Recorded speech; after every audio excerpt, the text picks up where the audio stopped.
And here is the result. This is the carbon fiber plate that's inside the Vaporfly 3. It's actually quite thin. It looks a bit fragile, and it feels a bit fragile. Like I'm a little bit afraid to manipulate it, like it would break, but it actually doesn't. It's made of many thin layers of carbon fibers. In fact, you can see here one layer has ripped off. It's actually stuck here in the foam. Very thin layer. Interestingly enough, it also has like a nomenclature label here, which is flipped for some reason.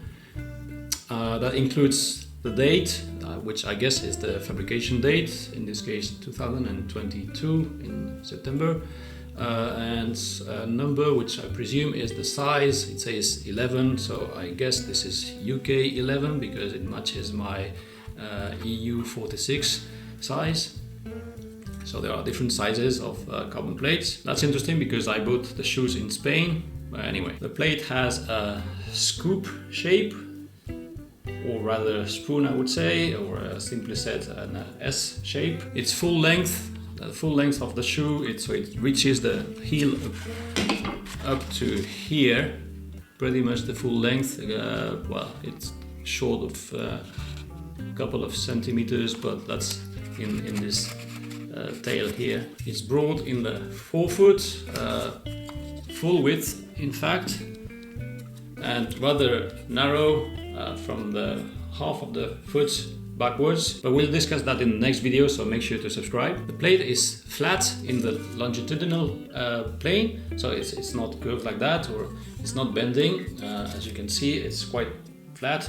That I guess is quite obvious. It provides stability, so you cannot do that kind of things. It provides stability like sideways, which I guess is a good thing, but on the other hand it does not allow for supination to pronation kind of rolling, like when you hit the ground with your heel, you're a little bit in supination and then move to pronation like that.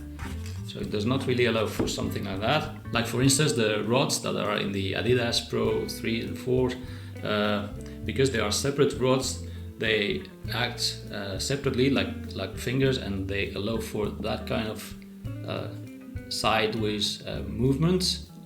But that's not the case with the flat plate here. Because of the shape of the plate and the narrowing around the middle of the foot, this is the place where it's easier to bend, like here. So basically under the arch of the foot, yeah, I guess it's the same with like a teaspoon. The place where it bends is where it's weaker here. It does bend quite a lot, but it's actually quite tight at the same time.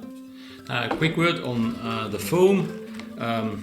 Now the shoe has got over 550 kilometers, so the foam is pretty much dead, and indeed you can feel it's quite squishy,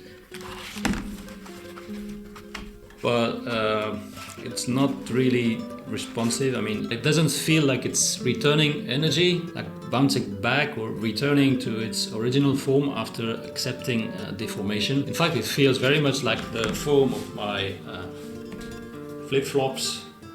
Yeah, it really feels the same, which are very comfortable for recovery, but not bouncy at all. But again, this is normal after 550 kilometers, so no worries there.